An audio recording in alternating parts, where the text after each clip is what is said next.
Hey, I'm back. You know, I have a friend from high school. We've been friends since the 10th grade. She still lives back in New York in the old neighborhood where she grew up in Harlem. And we're talking the other day. As long as I've known her, she's never been a political person. And we were talking the other day, and interestingly enough, she was talking about the Trump presidency. Now, I'm assuming that my friend does vote. But as far as that, I don't really know her politics because we've never really had those discussions of the two of us. I'm the one that's been sort of the news junkie, the political junkie. But she was talking about the anxiety that she's feeling under the Trump presidency.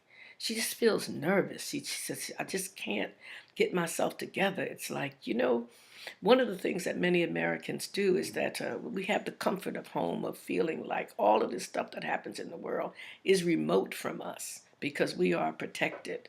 And my sense is that not just when I talk to my high school friend, but when I talk to other people, that people are feeling unsettled.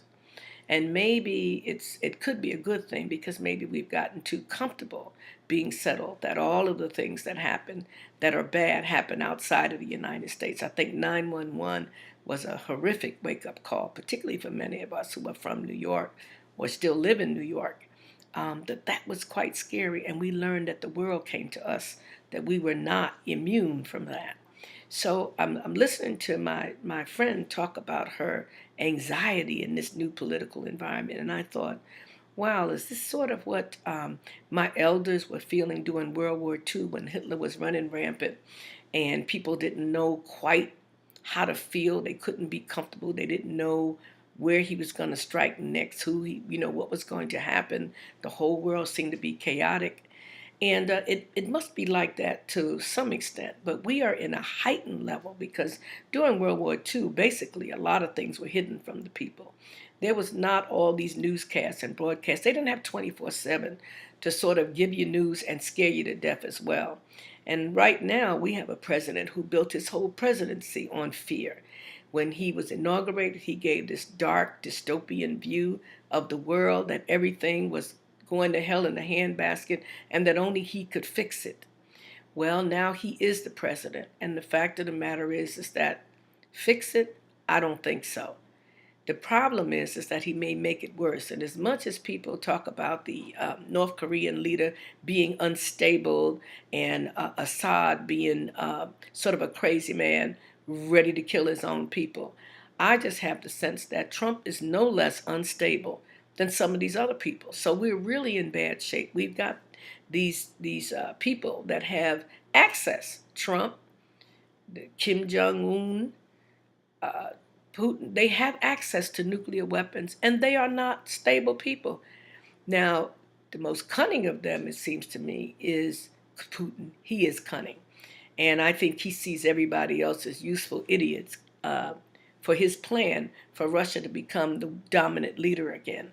And I thought about this anxiety that we're feeling. And I had this sense that Trump was going to do something to try to make himself look grand. And so he bombed the airport in Syria because it was said that he was so moved by the images of the Syrian babies, okay, who were the victims of the chemical attacks that the Assad, presumably the Assad government, unleashed on its own people. The little babies, he kept talking about, the little babies. Interesting enough, so that motivated him to try to make a grandstand. Of course, all of this, again, to obliterate Obama's record, to show that he is tough. So I call that the cojones. The cojones, the Spanish people have a word for a certain part of the male anatomy, the cojones. That was the cojones bombing. He bombed the airport, and nobody knew it was coming until the last minute. Of course, he told the Russians. Basically, I think the airport was empty when it happened. And everybody was going, yes, he did the right thing and he's being presidential and look how tough he is. Well, the next day, planes were flying right out of that same airport. So in other words, it didn't accomplish much, but it was supposedly put everybody on notice that Trump would be willing to go even further. Now what we're hearing is that different people in the administration have all different ideas about it. You got the UN ambassador, U.S. UN ambassador, talking about regime change, You've got Tillerson talking about, well, not quite. And you got Trump just going around trying to look like he's tough. The fact of the matter is that it's easy to be tough with other people's money, with other people's treasure, with other people's children, who are the ones who are going to have to fight. And I believe there is going to be a fight before this is over. But for us to live under this nuclear terror, and I remember when I was a little girl, we had the Cold War with Russia, and we had these exercises and to practice for us in case nuclear explosion came or a bomb was dropped on the United States, and we were going to get under our desks and we were going to get into bomb shelters. And it was sort of terrifying. Little kids, we had to learn how to put our heads down, put our hands over our head. Like you think about drop and roll for fires. We actually had drills in school and places we had to go in school in case of a bomb attack. And I saw those pictures from World War II in Europe when the buildings were bombed out and all of that. So I sort of grew up in the 50s and that sort of era when we were terrified by what was coming, what the world might do. Even as little children, we couldn't escape that terror. And then I saw this article about our president that ought to be frightening to anybody. And the article pointed out that the people around Trump now realize that he's not a reader. So what they basically have done is they said he is a visual learner, a person who deals in audio, not the written word. So therefore, we have a president, they give him like flashcards and pictures to try to get him to see what the larger point is. Remember when you were a little kid and your parents were teaching you how to read and they used flashcards because you didn't quite know how to read yet? I find that quite frightening for the President of the United States to have people around him who understand that he is not a great reader, that he doesn't analyze stuff. So therefore, you have to give it to him visually. You have to feed him like you do a little child when you're teaching them how to read on world affairs. And these journalists are carrying on about so what's the next strategy after Trump bombed the airfield in Syria? Well, there is no strategy. That's why the people in his administration are saying all different things. The man did not have a strategy to be the president of the United States. He did not have a strategy to win the healthcare war. He does not have a strategy. We have a seat of the pants presidency. It's whatever is the last picture he sees, the last video he listens to. That's how he makes policy. And that is frightening. And that is why my friend Fran and a lot of other people are very upset. They cannot sleep at night. I try to come up with every distraction I can. And I love to watch the news and be up on everything. I try to watch HGTV. I try to watch inane television, the Housewives of Atlanta, anything to not have to hear him or see him because it is terrifying. And now Mitch McConnell and the others have manipulated to get a judge on the Supreme Court with less than the usual required number of votes for Supreme Court justice. So you can say what you want to say about Trump. And I think Mitch McConnell and all these people know that the man is unstable. But right now he's useful for them.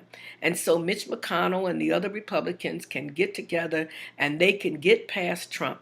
All the little ugly, nasty things that they've wanted to do for years with Republican control of the Congress.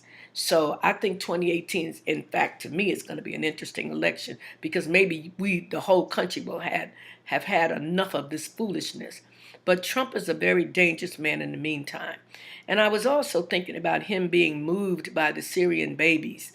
And I remember that he was not moved by those Black and Latino teenagers in New York. They were kids who were accused of a horrific rape of a white woman in Central Park. And Donald Trump, then Citizen Trump, used his money and his power. He spent almost $100,000 to place ads in New York City newspapers to basically, if they could have done it, to basically lynch these boys before they were even put on trial.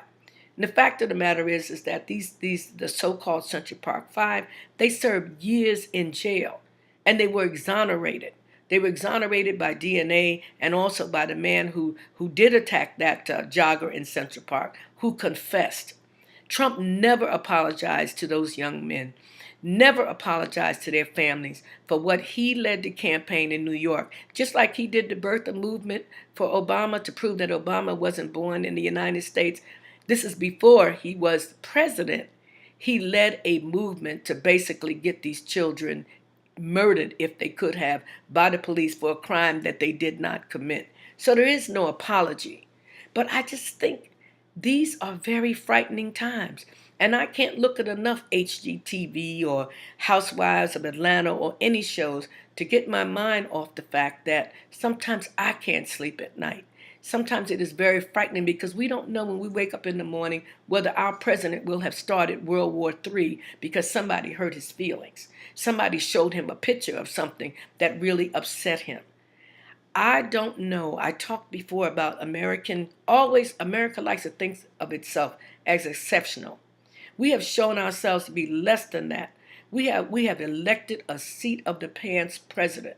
And at the end of the day, we are all going to pay. It is all our lives that are on the lines because nuclear weapons are in the world and they will be used. And we have these so-called leaders, and I don't know what we did to deserve some of the leaders we have who are willing to destroy the world because somebody hurt their feelings or they don't read or they don't study. And, you know, it is so scary to me. And it is more scary to me when my friends who are apolitical, who really don't pay a lot of attention to these things, find themselves feeling and anxious too. So we have to think about this. Is this seat of the pants presidency going to bring us the prosperity that some people apparently thought he was?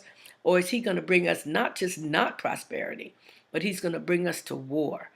And he's going to bring us to war because he does not read, he does not study, he's not analytical, and he can be led around by his nose by people who know what they're doing and know that he doesn't know. So the next time the president sees a coloring book or some flashcard, we don't know where that's going to take him in the world. But all I know is that a lot of the people who voted for Donald Trump, if we go to war, it's going to be their children who would be going off to fight in a war and possibly die for a man whose children have never fought in any wars, who never will, and for a man himself who avoided military service when he had a chance to show how tough he was.